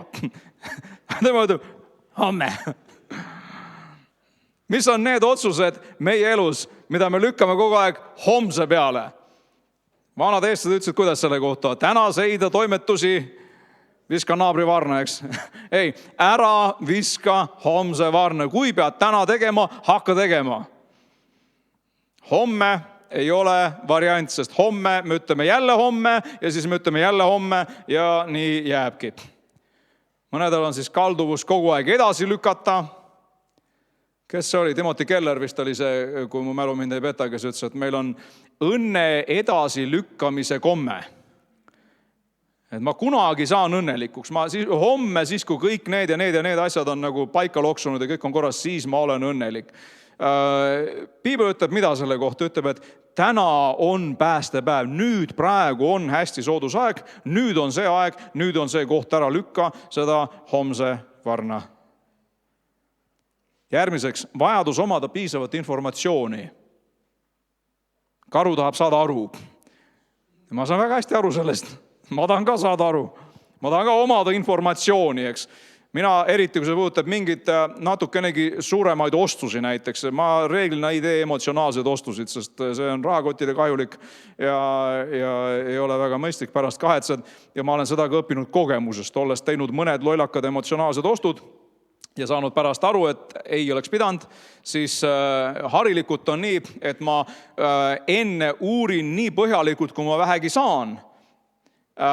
Mis on plussid, mis on miinused, viin ennast asjaga kurssi, mis kusjuures on väga hea. Tänapäeval on pigem levinud selline arusaam, et usalda oma kõhutunnet. Ma just lugesin eile mingitest testidest, mida tehti, kus üks grupp otsustas nii-öelda Excel tabeli järgi, mingite konkreetsete parameetrite järgi, teine grupp otsustas kõhutunde järgi, arvake 3 korda, kumb grupp hävis ja kumb grupp võitis. No hävis see, kes nii-öelda kõhutunnet usaldas, sest vaata, see kõhutunne ehk siis oma süda, nagu tänapäeval öeldakse, et tee seda, mis su südames on. See võib olla mõnikord kõige hullem asi, mida teha. Tee seda, mis on südames. Piibel ütleb, et süda on ravimatu, lootusetult haige ja igati petlik. Usalda sellist asja, eks. Ja ma saan aru, mida silmas peetakse, et ma otsustan selle järgi, mida Jumala vaim minu südames räägib. Ja see on nii-öelda kooskõlastusprotsess taevase peakorteriga. Seda ma olen alati teinud, et kui on suuremad otsused ees, aeg maha, distants sellest asjast, mida ma valima või otsustama pean, kui võimalik, siis eemale kõigest ja kõigist, kõik infokanalid kinni. Me oleme sellises maailmas, kus on info üleküllus. Ja siis pole mitte midagi imestada, et me ei suuda ka otsustada, sellepärast, et kui see valikuvariantide rohkus läheb nii suureks, me tahame kõik läbi analüüsida, siis me tõenäoliselt lõpuks ei otsusta mitte midagi. No näiteks kaubanduses on tehtud teste, et kui ühes poes on, ma ei tea, ala 25 erinevat sorti jogurtit, siis suur tõenäosus on see, et inimene ei vali mitte ühtegi neist. Läheb sinna selle maitseline, selle rasvaga, rasvata, magusaineteta, murakaga, maasikaga, vaarikaga ja läheb edasi. Seda on testitud, seda on uuritud, et reaalselt on mingi optimaalne arv valikuid, mis peaks olema ja mitte üle selle. Et kui need valikuid on juba umbes nii, et vau, ma olen nagu mingi jogurti paradiisi sattunud, et siin on 258 erinevat sorti jogurtit, siis tõenäoliselt mul hakkavad juhtmed kummaks minema ja ma ei osta neist mitte ühtegi.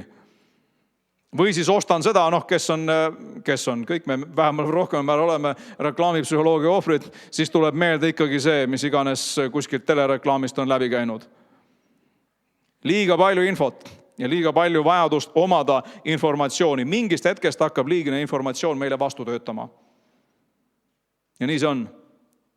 Mingist hetkest hakkab liigne informatsioon meile lõppude lõpuks vastu töötama. Et kui sa mingid otsused tegema pead, mõnikord esiteks ei ole aega väga pikalt analüüsida. On otsused, mida tuleb teha kiiresti ja siis sõltub tegelikult sellest sisemisest ettevalmistusest, kas ma teen õige otsuse või mitte. Järgmiseks asi, mis takistab teha õigeid otsuseid, üldse otsustusvõimet, on soov meeldida teistele inimestele. Mõned meist on nii harjunud sellega, et meie soovid ja meie igatsused ei ole olulised. No võib-olla näiteks, kui sa oled pärit sellisest perest, kus punkt 1, lapsevanem või lapsevanemaad on harjunud sinu eest otsustama, sinu eest valikuid tegema. Kui sina oled püüdnud mingisuguseidki otsusekesi teha, siis sa oled kohe mööda sõrmi saanud sellega. Ja siis on jäänud sulle selline mulje, et minu otsused ja minu igatsused, minu soovid ja vajadused ei olegi olulised. Ja siis sa tahad olla ju see paipoiss või paitüdruk, olla ikka MES-i meele järele ja teha selliseid otsuseid. Ja tead, see sama mentaliteet kandub üle su tööellu, su usuellu ja igasse muude valdkonda, siis me leiame selleks endale sellised sobivad kirjakohad, et nagu maitseained selle ebameeldivalt haiseva asja peale ja ütleme, et näed, et piiblis on ka ju nii öeldud ja tegelikult me tõlgitseme seda lähtudes oma enda valu ja pettumuste perspektiivist. Mitte midagi muud. Veel kord ma ütlen, et Jumal ei ole universumi direktor, ta on huvitatud ka sinu soovidest. Muidu ta ei esitaks selliseid küsimusi, nagu Jeesus seda teeb. Otsustusvõime võib olema erinevates olukordades. Kui ma vaatasin siin, mõtlesin näiteks sellistest Vana Testamendi näidetest nagu Danieli loos. Sa otsustad keset ühiskondlikku survet. Kui antakse välja seadused, palvetada ei tohi mitte kellegi muu poole kui kuninga poole. Mida sa siis teed? Otsustusvõime, mida me lugesime õpetussõnadest, otsustusvõime valvab sinu üle. Kui sa oled võib-olla tagasi vaadates pigem selline inimene, kes on otsustusvõime poolest olnud nõrk ja veeretanud teiste peale või lükanud edasi otsuseid, siis üks praktiline asi, mida me kõik saame teha, on tunnistada seda sama Jumala tõotust iseenda kohta. Ma olen seda teinud, ma ei tea, kui palju kordi. Tunnen ma või ei tunne, ma tunnistan enda kohta Jumala tõotust. Otsustusvõime valvab minu üle. Kui ma seisan mingisuguse võib-olla ebameeldiva või raske valiku ees, siis ma tunnistan, et Jumal, sina oled öelnud, otsustusvõime valvab minu üles, sina oled öelnud, et sinu lambad kuulevad sinu häält. Mina olen sinu lammas ja mina kuulen sinu häält. Võõrast ei kuule ega kuula ja võõra tahtmist ei tee. Daniel pannakse siis fakti ette, et mida sa nüüd teed, aga otsustusvõime valvab tema üle. Seesama Daniel, kes 11. peatükis Danieli raamatus Salm 32 ütleb sellise vapustava tõotuse, et keset raskusi, keset tagakiusamist, rahvas, kes tunneb oma Jumalat, jääb kindlaks ja tegutseb. Inglisekeelsed mõned tõlked seal ütlevad lausa, et teeb kangelastegusid. See rahvas, kes Jumalat tunneb, isegi siis, kui ümberringi surve on metsik, ära tee seda, mis on õige, sest see ei ole populaarne. Sa ei saa like Facebookis, kui sa sellise valiku teed. Sind võib-olla hakatakse ühiskondlikult alavääristama, survestama, sildistama ja seda tehakse. Ma usun, te kõik saate ju aru, et kogu see tolerantsuse jutt, see on ühesuunaline tänav.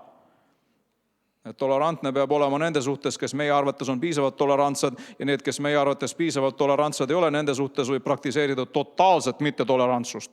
Neid sildistades, sõimates, häbivääristades, mida iganes veel. Ja seda praktiseeritakse igal pool. See ei ole mingisugune uudis, ma arvan, mitte kellegi jaoks. Daniel siis, kui ta pannakse fakti ette, et nüüd on seis selline, et palvetada ei tohi, mida tema teeb, öeldakse, et oma harjumust mööda läks ikka oma tuppa, tegi akna Jeruusalemma poole lahti ja palvetas. Teate, mida see minu jaoks näitab? See ei olnud harjumus, mis tal tekkis sellel hetkel, see oli harjumus, mis tal oli nii sügavalt sisse juurdunud, et see otsustusvõime oli nii treenitud, et see tuleb nii-öelda autopiloodi pealt.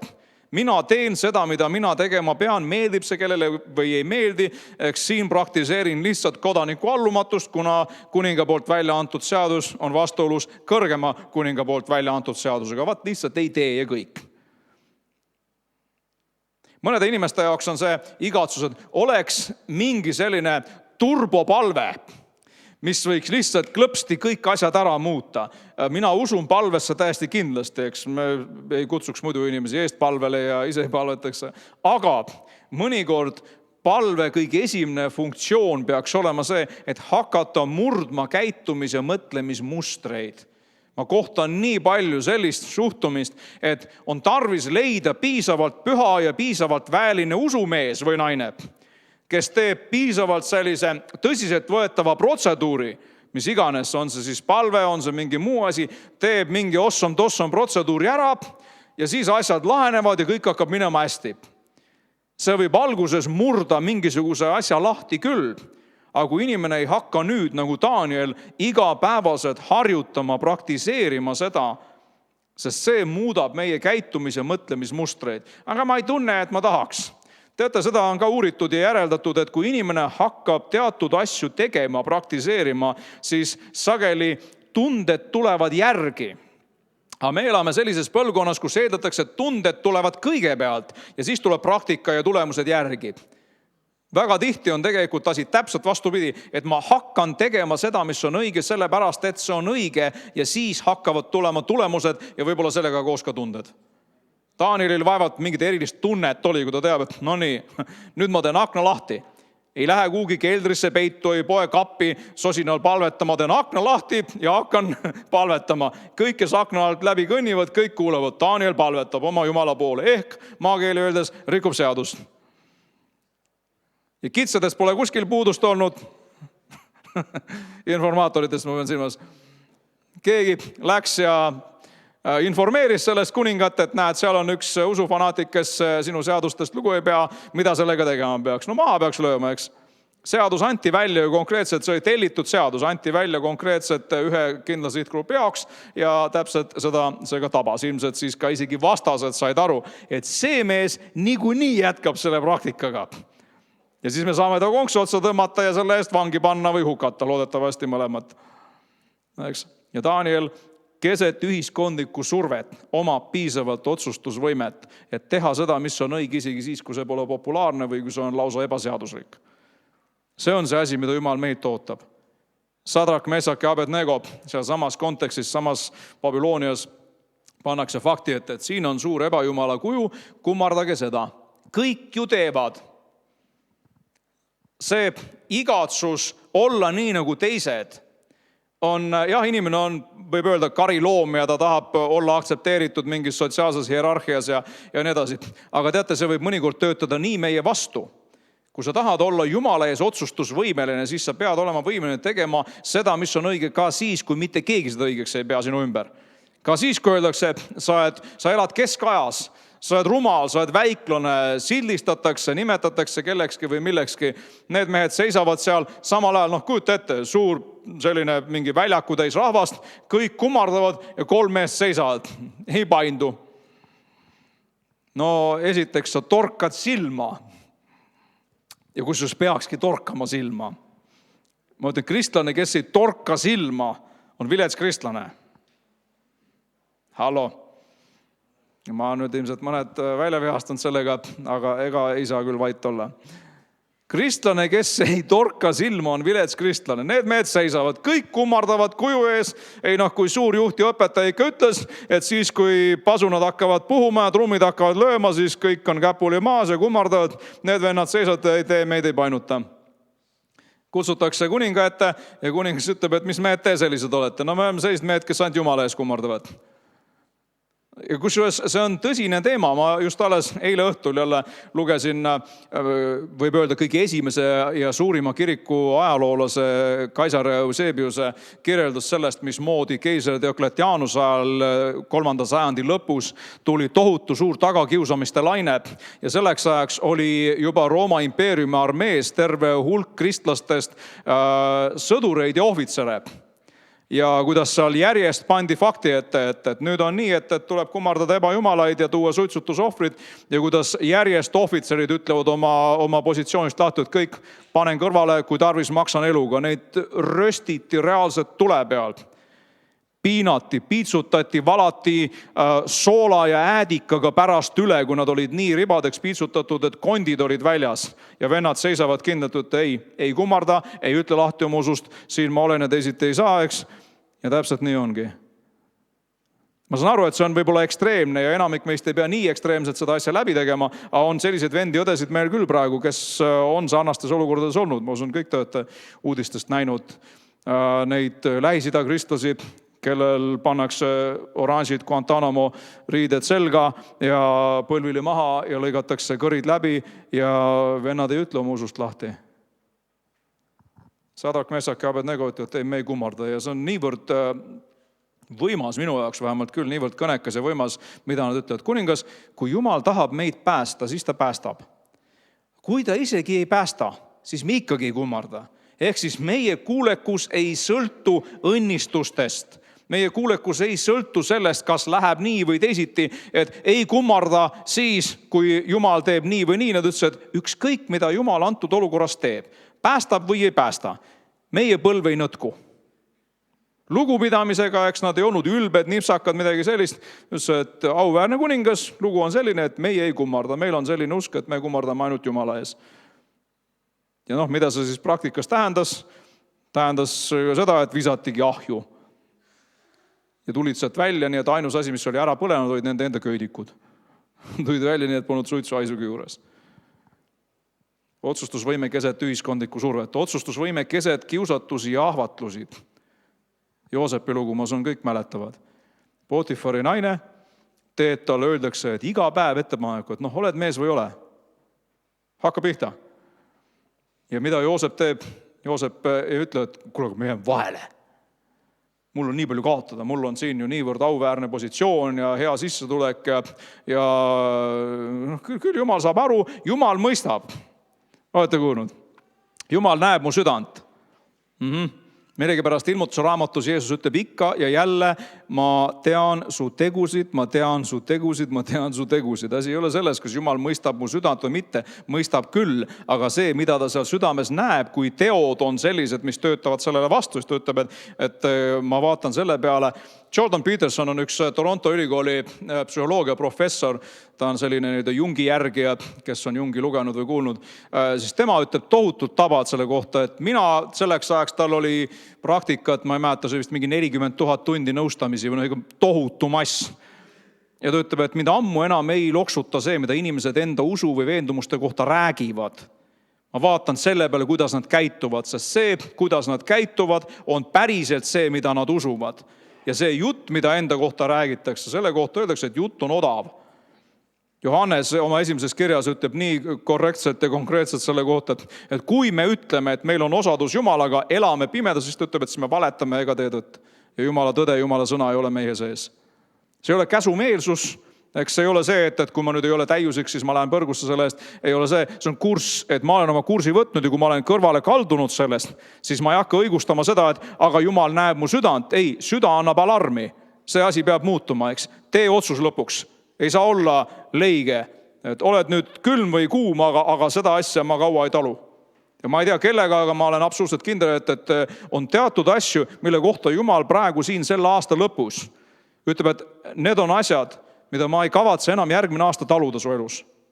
Ma ei tea, kes see on, ma ei tea, mis asjad need on, eks ei ole minu asi teada. Nagu ma ütlesin, see on igaühe kodune töö ise ära teha ja ma usun, et minu enda elus on ka selliseid asju, mida Jumal ei kavatse taluda minu puhul enam. Ütleb, et näed, see asi kroll, see peab minema. Kõik me oleme selles muutuste protsessis, kõik me oleme savi, mida vormitakse ja kujundatakse, aga me ei saa öelda, et Jumal teab mu südant, seetõttu ma jätkan kursil, mis tegelikult viib karidele. Ja Paulus ütleb selliste kohta, et on inimesed, kes on usu poolest läinud põhja nagu laev. Kaldusid kursid kõrvale, mõni aeg seilasid, tundus, et mitte midagi ei juhtu. Ja ühel hetkel oli raginaga karidel ja usulaev oli põhjas. Mis pärast ta ütleb, et nad on kõrvale heitnud puhta südametunnistuse. Usk, info, teadmised, dogmaatika jäi alles, aga südametunnistus läks rikki. Kompass hakkas propellerit panema, usulaev läks karidele ja vajus põhja. Mida Joosep teeb selles olukorras? Joosep ütleb, kuidas ma võiksin teha Jumala ees nii suurt kurja ja pattu. Asi ei ole Potifaris, asi ei ole selles, et mul kaob nagu soe küljealune ära ja hea sissetulek ja mida iganes öelda, et ma ei saa Jumala ees sellist asja teha. Otsustusvõime. See on tegelikult karakter, see on vaimuvili, mida Jumal ootab meilt kõigilt ja see on treenitav. Hiob demonstreerib seda keset katsumusi ja kannatusi. Raske lugu ja kusjuures mitte ainult katsumusi ja kannatusi, vaid keset teadmatust. Ta isegi ei saa aru, mille pärast kõik see teda tabanud on. Aga Hiob on see, jah, ta nurises, jah, ta süüdistas Jumalat ja sõpru ja kõike. Ta ütleb sellised sõnad, mis minu meelest võtavad Hiobi usutunnistuse kõige paremini kokku. Ta ütleb, et mina tean, et minu lunastaja elab ja tema jääb viimasena põrmu peale seisma. Ja kui ka ilma ihuta ma peaksin saama näha Jumalat, olgu nii. Ühesõnaga, see asi mind ei murra. Jah, ma ei tea, miks see on juhtunud, ma ei tea, millal see lõpeb. Pole üldse garantiid, et ma siit eluga pääsen. Et ma võin ka ilma ihuta Jumala ette minna, eks ühesõnaga ära surra. Ta ütleb, et minu lunastaja elab ja ma tean, et tema lõpuks jääb peale. Otsustusvõime, keset kannatusid, keset teadmatust. See on raudselt inimesi, kes on palunud oma tervise pärast ja mõtled, no mis pärast ei ole mitte mingit muutust. Seisan sõna peal ja tõotan kõiki või tunnistan kõiki tõotusi ja kõike teen nii, nagu peaks. Asi ei ole ikkagi veel muutunud. Lihtne klišee vastus oleks selline, et no ju siis sul on vähe usku või sa elad patus või midagi taolist. Ja, kindlasti. Need on kaks võimalikku varianti, aga taandada kõik sellele, see on täpselt nii, nagu pastor Mart on korduvalt siin tsiteerinud Murphy seadusi, et igale keerulisele küsimusele on lihtsalt üheselt mõistetavad valed vastused. Keset muretut ja rahulikku elu on tarvis säilitada otsustusvõime. Kunagi ma olen siin rääkinud sellest kuningas Ussia loost, kes öeldakse, et oli üliedukas militaarselt, rajas tugeva sõjaväe, siis ta oli edukas majanduslikus mõttes, ehitas riigi majanduslikult üles ja põllumajanduse ehitas üles ja kõik tegi hästi.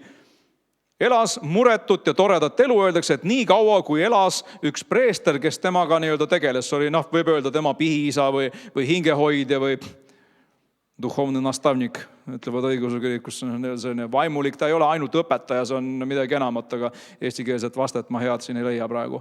Ja siis öeldakse, et kui see preester suri, siis mis juhtus? Kuningas Ussial lõi võim pähe. Ta mõtles, et kui ma olen tegija selles ja selles ja selles valdkonnas, siis ma olen tegija igas valdkonnas. Ja mees võtab ja läheb Jumala templisse ja mõtleb, et ma võin siin samamoodi ohverdada nagu preestrit. Mille poolest ma kehvem olen kui need vennad. Ja tuleb ülempreester talle vastu, ütleb, et kuningas, see ei ole sinu teema. Vale amet, vale koht, vale asi. Eks? Ja selle asemel, et meelt parandada ja võtta vastu noomitus, mida tema teeb, möödaks, et vihastas. Ma ei tea, hakkas kärkima paukuma nende peale, et teie religioosnikud tegelege oma asjadega. Mina olen lõppude lõpuks kuningas, mina olen siin numero uno, mina otsustan, mida ja kuidas ja kas tehakse. Ja siis öeldakse, et kui ta vihastas, siis lõi tal otsa ees välja pidalitõbi ja mees oli pidalitõbine terve oma ülejäänud elu. Millises olukorras see tema otsustusvõime rabedaks muutus ja ära murdus, mitte keset raskusi. John Bevere ütleb väga tabavalt selle kohta, vist oli Jumala kartus see raamat, kus ta seda nimetab, et suur osa langemisi ei ole tulnud, ta pidas silmas seal, ütleme, jutlustajaid, vaimulikke, suur osa langemisi ei ole tulnud siis, kui neil oli raskused ja rünnakud ja tagasilöögid, vaid siis, kui oli hea, mõnus ja kerge. Siis on see mõelda, nüüd ma võin lõdvaks lasta. Enne ma olin nii-öelda lahingvalmiduses, kiiver peas, kilp käes, mõõk teises käes, õigsuse soomusrüü seljas, tõevöö ümber, eks, jalas valmidus rahu evangeeliumi kuulutamiseks. On juba sõditud ka. Ma olen võidelnud, ma olen siin vastu pidanud, tundub, et nüüd on okei. Nüüd võib lasta lõdvaks. Kilp lendab põõsasse, mõõk lendab teised, kingad lendavad kuskile, kuhu juhtub. Kiiver võib-olla on niimoodi pool viltu ja lömmis peas. Ja siis tuleb äkki mats sealt, kus ma ei osanud arvatagi. Ja siis on mu pea seal, kus enne olid jalad ja vastupidi.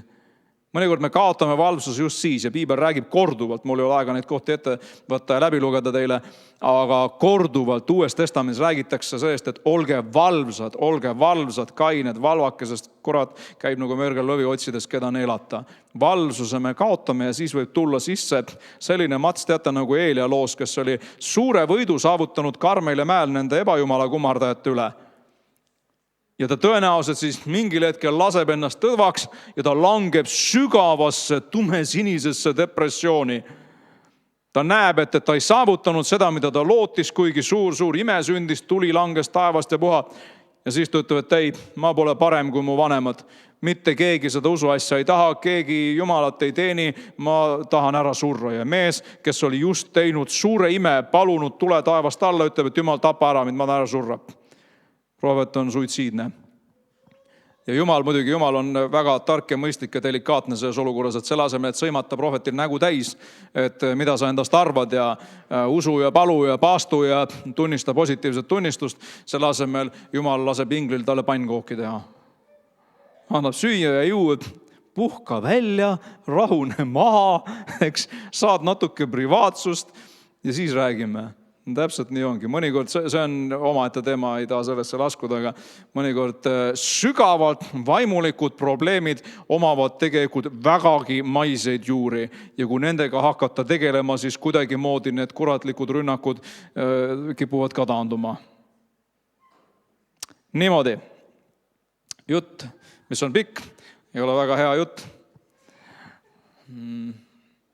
Jeesus näitab meile oma elus seda selgelt, et meil on tarvis otsustusvõimet ja mõnikord ka täiesti kriitilistes ja kiiretes sellistes olukordades, kui teda pannakse fakti ette, et näiteks maksuraha. Maksad siis või ei maksa?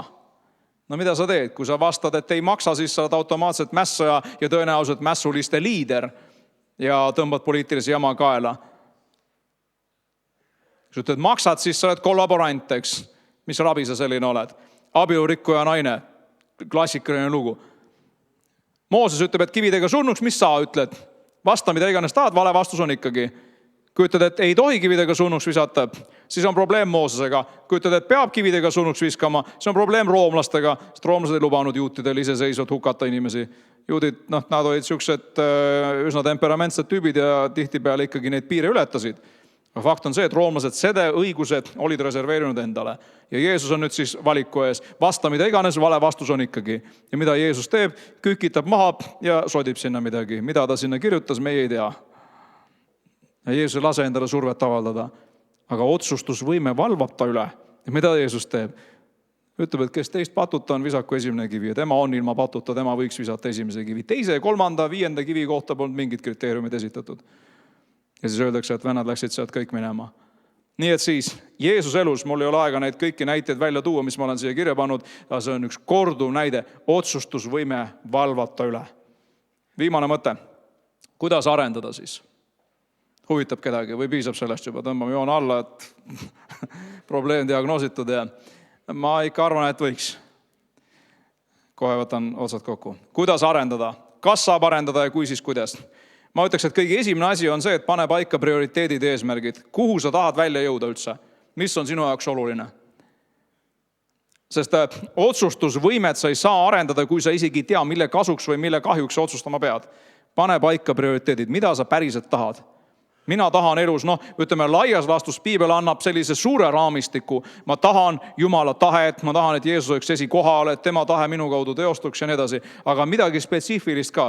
Mis on sinu jaoks need prioriteedid? Mida, kui Jeesus sinu käest küsib, mida sa tahad, et ma sinu jaoks teeksin? Või see sama Saalomoni näide, blank check, kirjuta summa, allkiri on juba pandud. Mis see võiks olla? Ja need prioriteedid peavad tegelikult dikteerima absoluutselt kõik. Aja, energia ja ressursi kasutuse. Päriselt, prioriteedid peavad dikteerima aja, energia ja ressursside kasutuse, sest kui need seda ei dikteeri, siis need pole mingid prioriteedid, need on lihtsalt unistused. Ja unistusest võib asi alata, see on hea ja tore, kui unistus on see esimene tuul, mis hakkab purjesse puhuma, aga see ei kesta kaua, eks ainult unistuste juurde jääda ei saa. Järgmiseks, vaata otsa ja hakka vastu oma, nagu ma olen siia kirja pannud, lõvile, karule ja koljatile. Kaljule tahtsin öelda.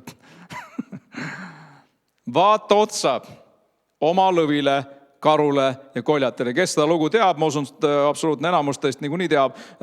Taavet ei läinud esimest korda vastu koljatile täiesti kollanokana, kellel polnud mitte mingisugust kogemust. Ta oli harjutanud, praktiseerinud. Kõigepealt tuli lõvi, tahtis revideerida Taaveti hoole all olevat karja. Taavet arvas, et siit ei saa. Ja lõi maha. Tuli karu, tahtis seda sama, Taavet arvas teisiti, lõi karumõmmi maha. Ja siis tuli koljat.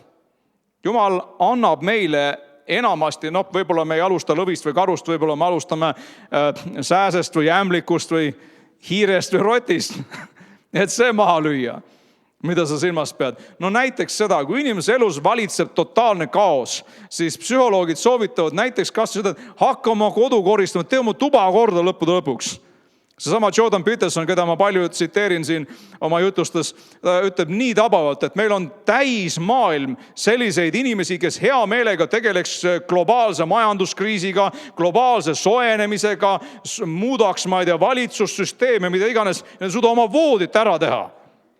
Come on, eks sa ei suuda oma enda voodi alust tolmurullideks puhtast teha ja siis inimene mõtleb, et tahaks tegeleda globaalsete küsimustega ja muuta maailma ja mida iganes või. Tema iroonia on nende tänapäeva marksistide arvel, et kes mõtlevad, et võtame, paiskame ümber kogu selle kurja paha süsteemi ja toome paradiisi maa peale. Naljanumber. See on nüüd küll sobiv koht öelda, vähemalt. Kui aamen on liiga verbaalselt kulukas. Igatahes, hakka pihta kas või sellest sääsest või kärbsest või ämblikust või hiirest või rotist, mis iganes see siis on, hakka looma korda. Ja ma ei räägi siin mitte midagi, mida me ei teeks. Meil on praegu kodus ootamas kast, mis läheb tõenäoliselt uuskasutuskeskusesse. Vaatame läbi nii. Need asjad pole kasutanud viimased 5 aastat, ära.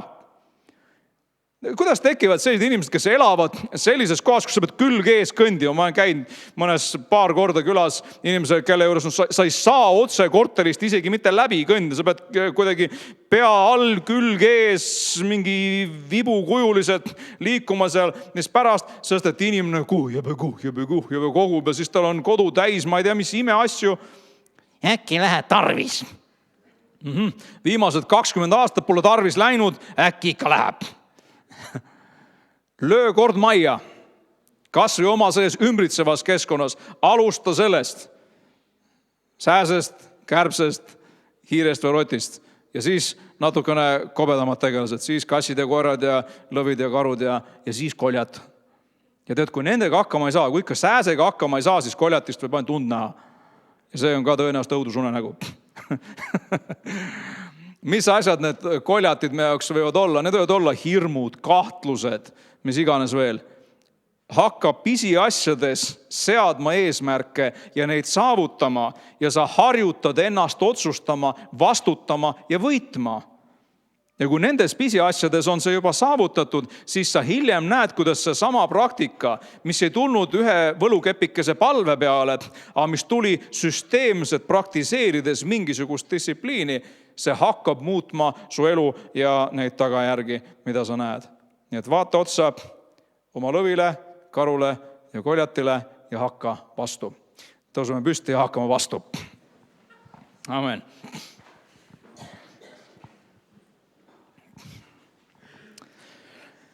Isa taevas, mina nüüd nii hästi, kui mina olen suutnud selle sõnumi edasi andnud ja ma palun, et see, mis on olnud lihtsalt inimlik ja minu mingi tarkus, et sa võiksid selle eemale pühkida. Aga need sõnaseemned, mis on olnud sinu käest ja sinu vaimust, ma palun, et hakkaksid idanema. Isa, ma palun nende pärast, kes on otse kui maha vajutatud ja nagu sa oled öelnud, rudjutud pilliroog, sa oled öelnud, et sa ei kustuta ära seda suitsevat tahti, kellel kunagi oli tuld ja nüüd on ainult suitsu. Kes kunagi olid ootusärevad ja innukad ja tulised ja nüüd on nad nagu maha vajutatud ja teerulliga üle sõidetud neist. Isa, ma palun, et sina tõstaks üles.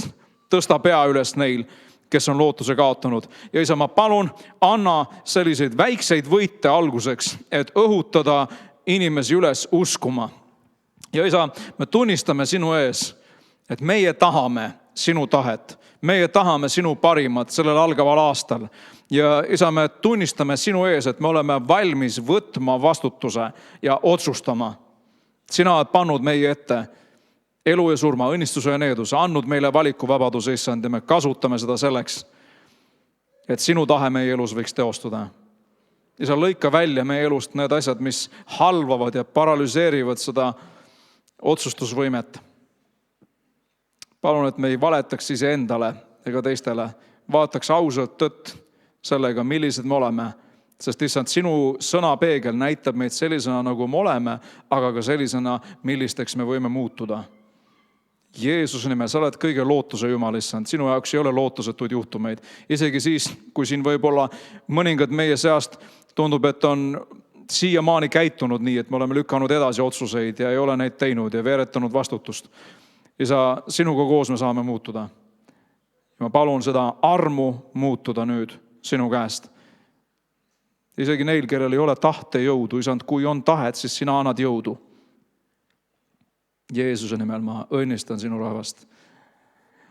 Amen.